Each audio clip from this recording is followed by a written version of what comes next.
Hello दोस्तों, जय श्री कृष्णा, राधे राधे। आप सबका स्वागत है मेरे YouTube channel Hindi with Urmila में। आज का हमारा टॉपिक रहने वाला है वर्ण विचार।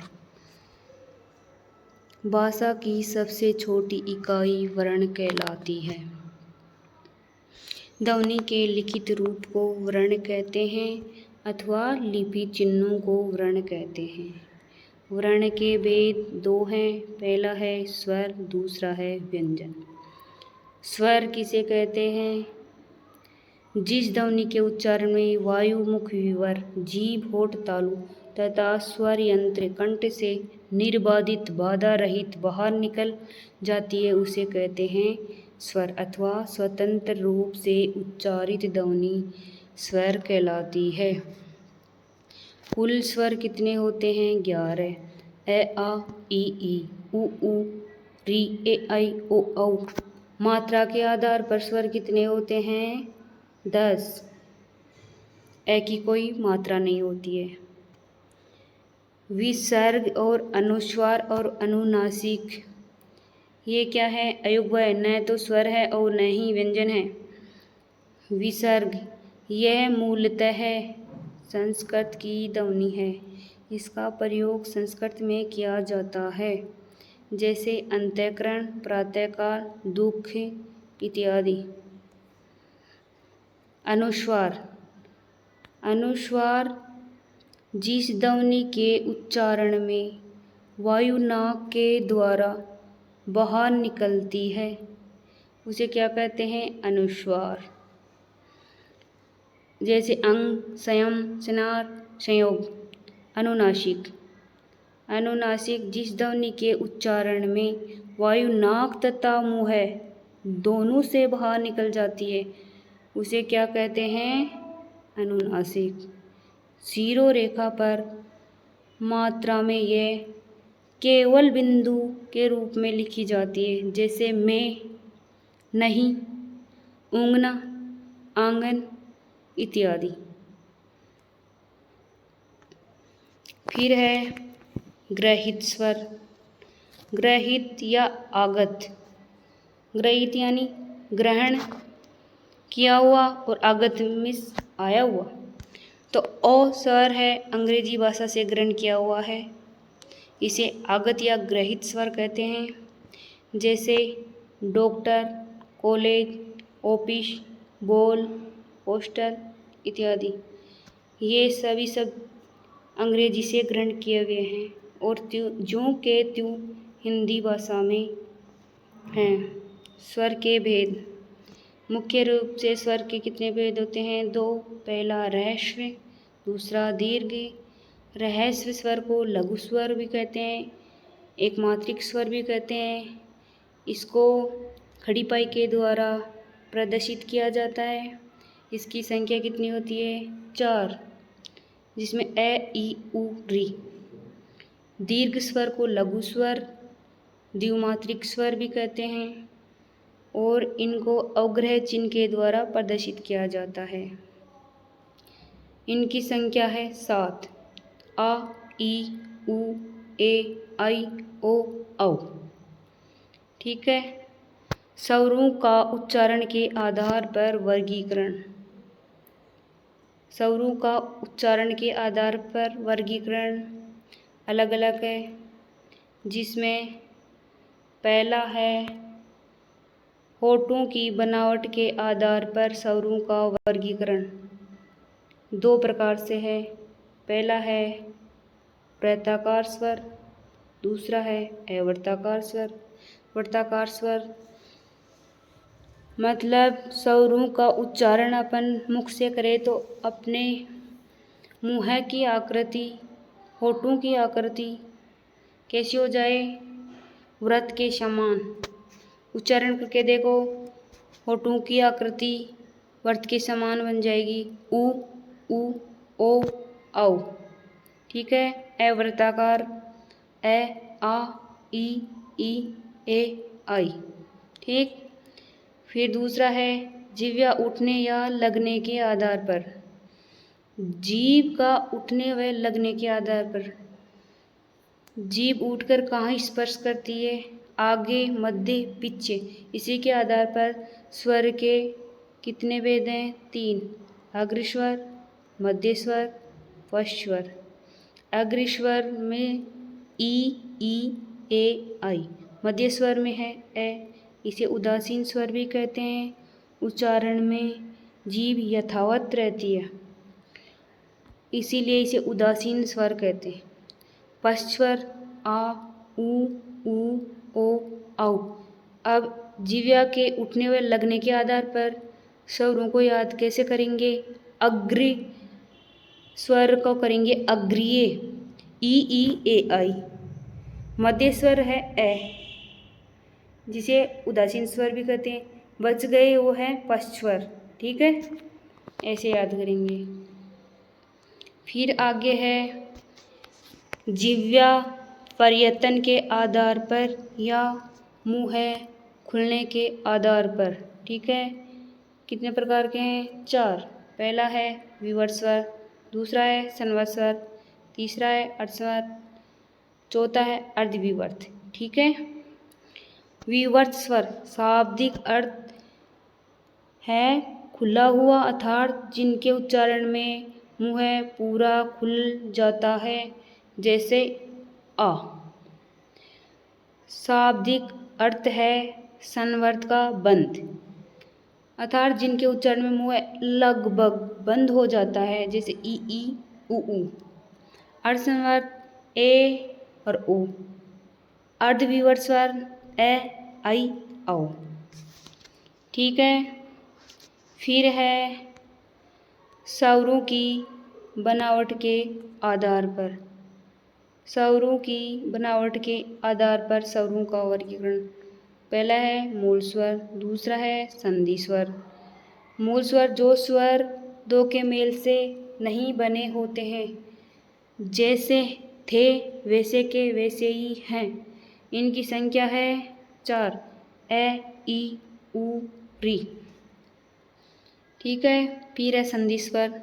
दो स्वरों के मेल से बने स्वरों को संधि स्वर कहते हैं। इनकी संख्या कितनी है? 7। फिर इनका भी विभाजन किया गया है 2 भागों में। पहला है दीर्घ स्वर, दूसरा है संयुक्त स्वर। दीर्घ स्वर और संयुक्त स्वर किसके भाग हैं? संधि स्वर के। और संधि स्वर किसके भाग हैं?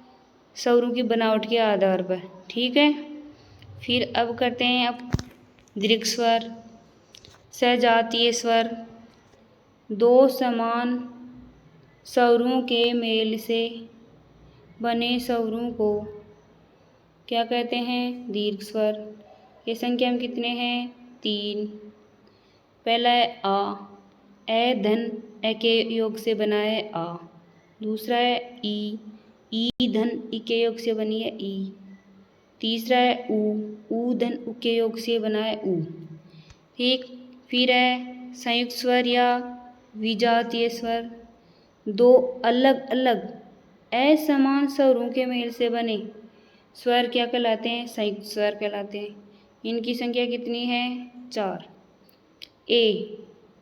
ए व ई के मेल से बना है आई। ए व ए के मेल से बना है ओ। ए व उ के मेल से बना है औ। ए व ओ के मेल से बना है। ठीक है, फिर है व्यंजन। जिन ध्वनियों के उच्चारण में वायु मुख विवर स्वर यंत्र से बाधित हुई बाहर निकलती है, वह है व्यंजन। व्यंजन स्वरों के अधीन होते हैं तथा स्वर व्यंजन में मात्रा के रूप में जुड़ते हैं। कैसे? ये स्वरों के अधीन कैसे होते हैं? क्योंकि व्यंजन का स्वतंत्र रूप से उच्चारण नहीं होता है, स्वरों की सहायता से ही इनका उच्चारण संभव है। इनकी संख्या कितनी होती है? 33। ठीक है,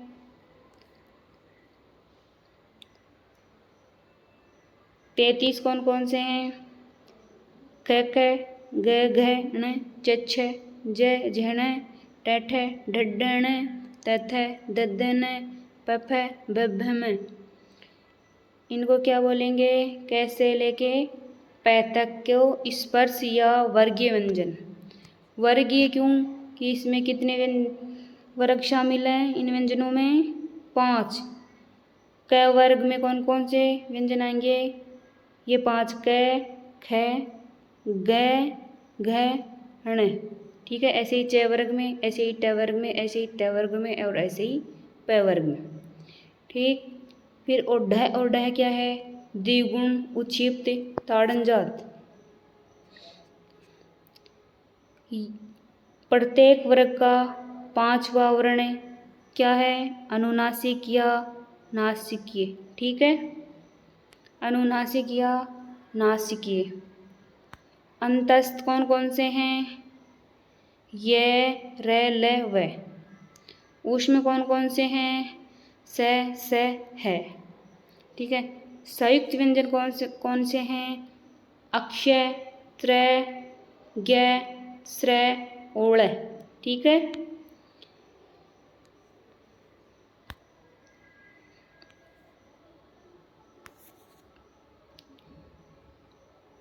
अक्षय, त्र, ज्ञ और श्र और ळ ये कौन से हैं? संयुक्त व्यंजन हैं। यहाँ तक क्लियर है? ऊष्म में स है।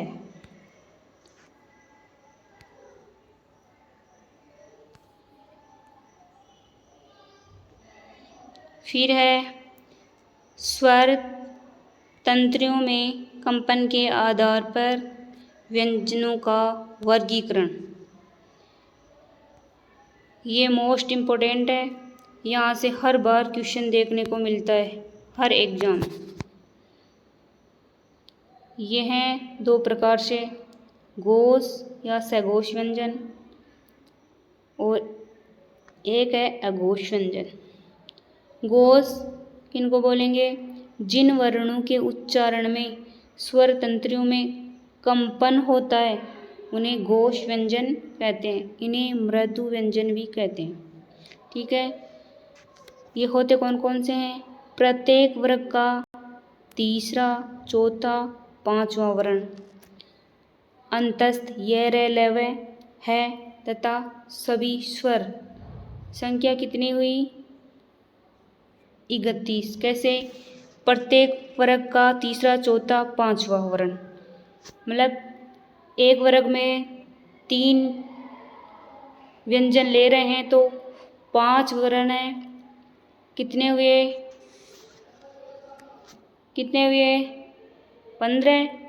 15 और 5 ये र, ल, व है कितने हुए? 20 और सभी स्वर कितने होते हैं? 11। 20 और 11 कितने हुए? 31। ठीक है, फिर है अघोष। जिन ध्वनियों के उच्चारण में स्वर तंत्रियों में कंपन पैदा नहीं होता है उन्हें क्या कहते हैं? उन्हें कहते हैं अघोष व्यंजन। इन्हें कटु व्यंजन भी कहते हैं। इनमें कौन कौन से शामिल हैं? प्रत्येक वर्ग का पहला, दूसरा वर्ण और तीनों से। संख्या में 13। एक 31 और एक 13। इनको याद कर सकते हैं अपन 31, 13। कैसे? इस इधर का उल्टा उधर और उधर का उल्टा इधर।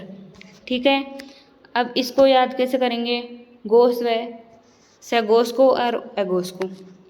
देखो, आपको एक याद कर लेना है, बाकी बचेंगे वो दूसरे में चले जाएंगे।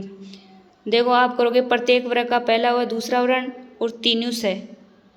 तो प्रत्येक वर्ग मतलब वर्ग कितने होते हैं? 5। 5 में एक वर्ग में से 2 वर्ण ले रहे हो तो कितने हो गए? 10। 10 और 3 ये हैं तो 13 हो गए। बाकी बच गए वो कहाँ गए? घोष या सघोष में। ठीक है, यहाँ तक क्लियर? फिर है प्राण वायु के आधार पर। प्राण वायु के आधार पर कौन कौन से हैं? अल्प प्राण, महाप्राण। इसमें है अल्प प्राण में प्रत्येक वर्ग का तीसरा, पहला, 5वां वर्ण, य, र, ल, व तथा सभी स्वर। महाप्राण में प्रत्येक वर्ग का दूसरा, चौथा और से है। ठीक है, ये भी मोस्ट इम्पोर्टेंट है, यहाँ से भी हर बार क्वेश्चन एग्जाम में देखने को मिलता है। यहाँ आपको अल्पप्राण और महाप्राण में भी एक को याद कर लेना है और दूसरा बचा हुआ उसमें शामिल हो जाएगा। जैसे कि एक के सभी वर्ण याद कर लिए अपन ने कि अल्पप्राण में कौन कौन से व्यंजन आते हैं। जैसे प्रत्येक वर्ग का पहला, तीसरा, पांचवा, ये रेलवे तथा सभी स्वर। तो या तो इनको याद कर लो या महाप्राण को याद कर लो। प्रत्येक वर्ग का दूसरा चौथा वर्ण से है। इन दोनों में से एक याद करना है, दूसरा खुद याद हो जाएंगे, बचे हुए व्यंजन दूसरे में चले जाएंगे। ठीक, फिर है उच्चारण प्रयत्न के आधार पर व्यंजनों का वर्गीकरण। उच्चारण प्रयत्न के आधार पर व्यंजनों का वर्गीकरण। पहला है स्पर्श व्यंजन। स्पर्श व्यंजन कौन कौन से होते हैं पहले बताया हुआ है ना, वर्गीय या स्पर्श व्यंजन। कैसे, मैं तक या कै वर्ग से प वर्ग तक। ठीक है, किसे कहेंगे, जिनके उच्चारण में जीभ, होठ, तालु आपस में स्पर्श करते हैं। कौन कौन, जीभ, होठ, तालु, उन्हें क्या कहते हैं, स्पर्श व्यंजन। संख्या में 25, कैसे प वर्ग तक तथा कैसे मैं तक। ठीक है, फिर दूसरा है स्पर्श संघर्षी, इनकी संख्या है 4, च, छ, ज, ज। ठीक, फिर है अनुनासिक या नासिकीय व्यंजन। यह है प्रत्येक वर्ग का पांचवा वर्ण, यणगणनम। ठीक, फिर है लुंठित व्यंजन या प्रकंपित व्यंजन, यह है र। फिर है द्विगुण, उच्छिप्त, ताड़नजात, द्विस्पर्शी, यह हैं 2, ड़ और ड़। फिर है पार्श्विक व्यंजन है ल। कौन सा है, ल। ठीक है, फिर है अर्धस्वर।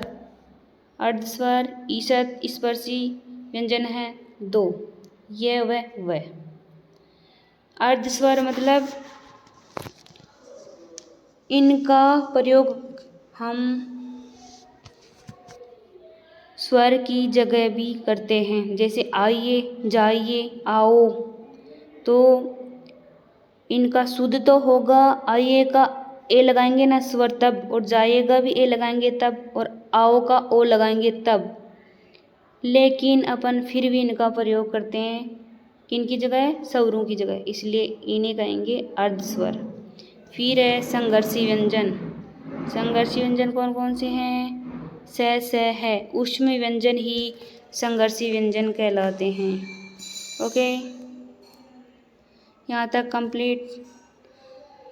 इनका एक बार दौरान कर लेते हैं दोस्तों, जो अपन ने पढ़ा उन सब का।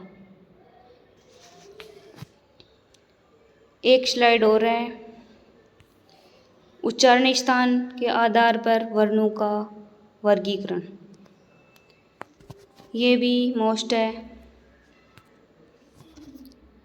उच्चारण स्थान के आधार पर वर्णों का वर्गीकरण। पहला है कंठ। कंठ में क वर्ग है, विसर्ग ए व आ। तालु में च वर्ग, स, य, ई। मुर्दा में ट वर्ग, स, र, री। दंत में है त वर्ग, स, ल, ज। ओष्ठ में है प वर्ग, व, उ। अनुनासिक व नासिकीय में यणगणनम। कंठतालु में ए आई। कंठोष्ठ में ओ आउ। दंतोष्ठ में व, फ। फिर है वृत्तस्य ध्वनि, ल, न, स, ज। फिर है जिह्वा मूल्य या अल्ली जिह्वा, क, ख, ग। फिर है काकल्य ध्वनि, विसर्ग और है। फिर है आगत ग्रहित स्वर, क, ख, ग, ज, फ। इन सब के नीचे क्या है, नुक्ता। ठीक है, आगत या ग्रहित का मतलब मैंने पहले बताया है कि जो किसी दूसरी भाषा से आए हुए हैं, ग्रहित यानी ग्रहण किए हुए हैं, वो हैं। स्वरों में तो ओ आया हुआ है और व्यंजनों में क्या कै ख जै फ। ठीक है, यहाँ तक क्लियर। चलो दोस्तों, जितना पढ़ा उसका दोहरान करते हैं। दोहरान बहुत ज़रूरी है। किसी भी चीज़ को याद रखने के लिए उसका बार बार दोहरान बहुत आवश्यक है। चलो अपन ने पढ़ा वर्ण विचार। वर्ण किसे कहते हैं? ध्वनि के लिखित रूप को वर्ण कहते हैं अथवा लिपि चिन्हों को वर्ण कहते हैं। वर्ण के भेद स्वर व व्यंजन। स्वर स्वतंत्र रूप से उच्चारित ध्वनि क्या कहलाती है? स्वर कहलाती है। बाधा रहित स्वर कितने होते हैं? 11 होते हैं। कौन कौन से होते हैं? ए आ ई उ री ए आई ओ औ। मात्रा के आधार पर होते हैं 10। और विसर्ग और अनुस्वार अयोग हुआ है स्वर। यह व्यंजन। और अनुनासिक किसे कहेंगे? जिस ध्वनि के उच्चारण में वायु नाक तथा मुंह दोनों से बाहर निकल जाती है उसे क्या कहेंगे? अनुनासिक। शिरोरेखा पर मात्रा में ये किसके रूप में लगती है? बिंदु के रूप में, जैसे मैं, नहीं, ऊँघना, आंगन इत्यादि। ठीक है। फिर है ग्रहित स्वर। ग्रहित स्वर ओ अंग्रेजी भाषा से ग्रहण किया हुआ है। इसे आगत स्वर भी कहते हैं। डॉक्टर, कॉलेज, ऑफिस, बोल, हॉस्टल इत्यादि। ठीक है। फिर है स्वर के भेद। मूल रूप से कौन से हैं? ह्रस्व और दीर्घ। ठीक है। ह्रस्व होते हैं 4 ए ई उ री और दीर्घ होते हैं आ ई उ ए आई ओ औ। ठीक है। फिर है स्वरों का उच्चारण के आधार पर वर्गीकरण। इनका अलग अलग है। होठों की बनावट के आधार पर कितना है? 2। वृत्ताकार, अवृत्ताकार। वृत्ताकार में उ ओ औ। अवृत्ताकार में ए आ ई ए आई। फिर है जिह्वा के उठने व लगने के आधार पर है अग्रस्वर, मध्यस्वर, पश्चस्वर। अग्रस्वर में ई ए आई। मध्यस्वर में ए, इसे उदासीन स्वर भी कहते हैं। पश्चस्वर में आ उ ओ औ। ठीक है। फिर है जिह्वा पर्यतन के आधार पर या मुंह खुलने के आधार पर है। फिर इनका है 4 विवर्त स्वर, संवर्त स्वर, अर्धसंवर्त, अर्धविवर्त। संवर्त स्वर में क्या होगा? शाब्दिक अर्थ है बंद अर्थात जिनके उच्चारण में मुंह लगभग क्या होता है? बंद। और विवर्त में है खुला हुआ अर्थात जिनके उच्चारण में मुंह पूरा खुल जाता है, जैसे आ। फिर अर्धसंवर्त ए आई। अर्धविवर्त ए आई ओ औ। ठीक है। स्वरों की बनावट के आधार पर स्वरों का वर्गीकरण। फिर है मूल स्वर, संधि स्वर। जो स्वर दो के मेल से नहीं बने होते हैं उन्हें क्या कहते हैं? मूल स्वर। जैसे थे वैसे वैसे। ये है संख्या में 4 ए ई उ री। फिर है संधि स्वर। 2 स्वरों के मेल से बने स्वरों को संधि स्वर कहते हैं। ये कुल 7 होते हैं। इन्हें भी 2 भागों में बांटा गया है। कौन सा? दीर्घ स्वर व संयुक्त स्वर। ठीक है। फिर दीर्घ स्वर में कौन कौन से हैं? दीर्घ स्वर वैसे जातीय स्वर। 2 समान स्वरों के मेल से बने स्वरों को दीर्घ स्वर कहते हैं।